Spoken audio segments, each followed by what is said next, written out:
Well, welcome back into the mid-Norfolk cottage garden. We've been waiting for a decent bit of weather. We've had all sorts over the last 24 hours. Hail, snow, rain, wind and intermittent sunshine.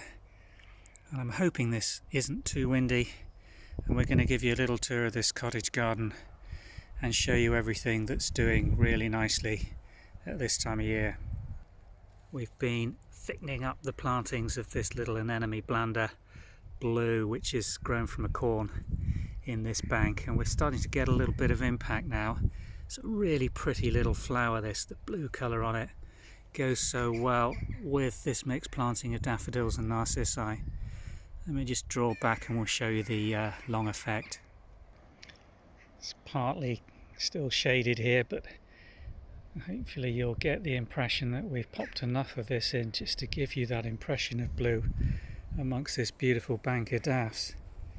Now these have been put in, every single one of them, as a pot grown plant that's then been planted out in flower at this time of year, so we can see exactly where to place them. And the effect is filling in this bank under this hedge very nicely now. And this is the little wooden anemone that gave us the idea that an anemone would probably grow nicely on this bank. This is a completely different version. It doesn't grow from a corn at all. It's more a rhizomatous root that this spreads out on. But on sunny days this just pops beautiful carpet of this lovely white blooms that close up in the shade and are held like little pendants really on the end of quite long stems. Does its thing around April and May and then goes underground for the rest of the year. We've still got some absolutely beautiful primrose flowering in these borders.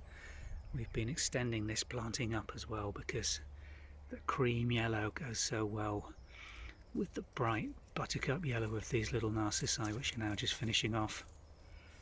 Yeah, I'm out here with her this afternoon. Hopefully she's going to behave herself while we film the rest of this garden for you. We've got some peony coming up here, just starting to emerge through the soil. This one's quite a bit further on, as you can see, lovely red upright new leaves and stems coming up.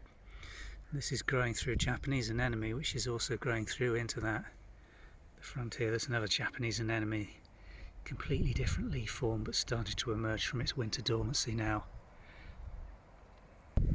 Hyacinths still flowering beautifully. I've also got some good muscari here. I've got some special large flowered versions to show you in a minute, but these are the sort of native or common types that we grow here in England. These Euphorbias are really starting to burst forth now. These grow up to around 3.5 feet, but when they're coming through and emerging at this time, you've got this beautiful yellow central bud that you can just see is bursting. That's going to be absolutely lovely. I don't seem to be able to get that to focus for some reason. This border gets full sun for most of the afternoon. It's planted with, this time of year, a combination of pink and whites. White muscari, pink and white hyacinths. There's just a little bit of blue coming through with some wild orange at the back there.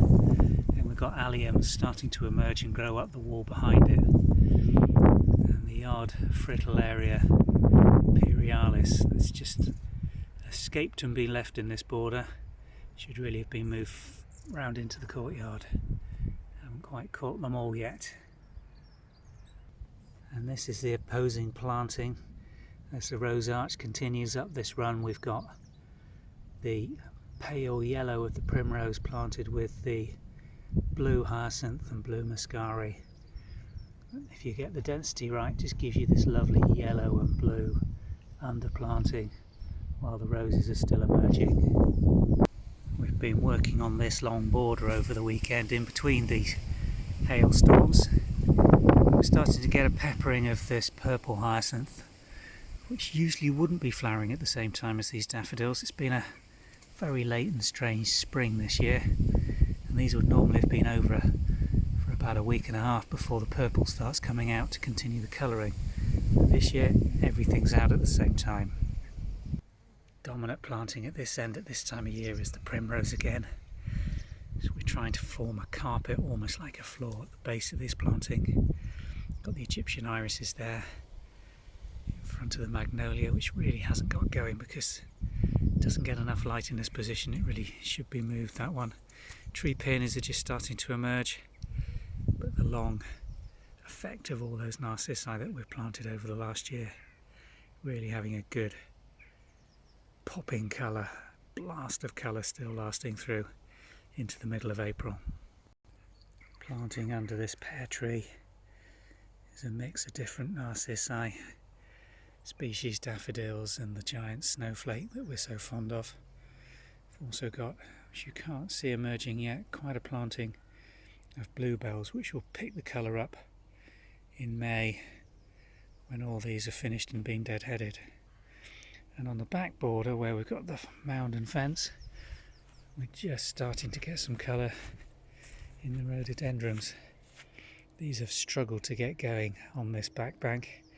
They're planted about 1.5 feet higher than the surrounding soil. There's a ditch on the other side, but with an established pollarded hedge, or tree hedge really, which sucks most of the nutrients and moisture out. And they're not looking particularly happy. We're having to water and feed these regularly throughout the season just to try and get them established, but they're gradually growing, but not well.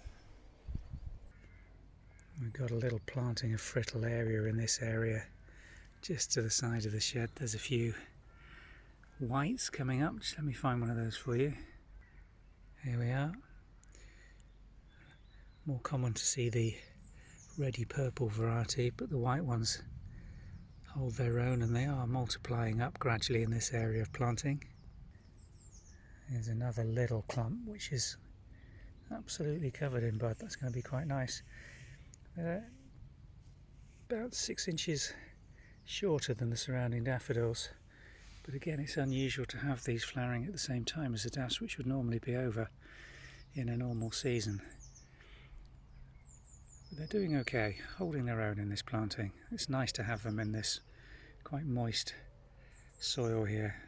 Also got some bluebell just starting to come up through there, which again will pick this colour combination up and extend the colour in this grassy border right the way through into May, because this can't be cut really until middle of July at the very earliest, to allow all these bulbs to feed themselves and die back down under.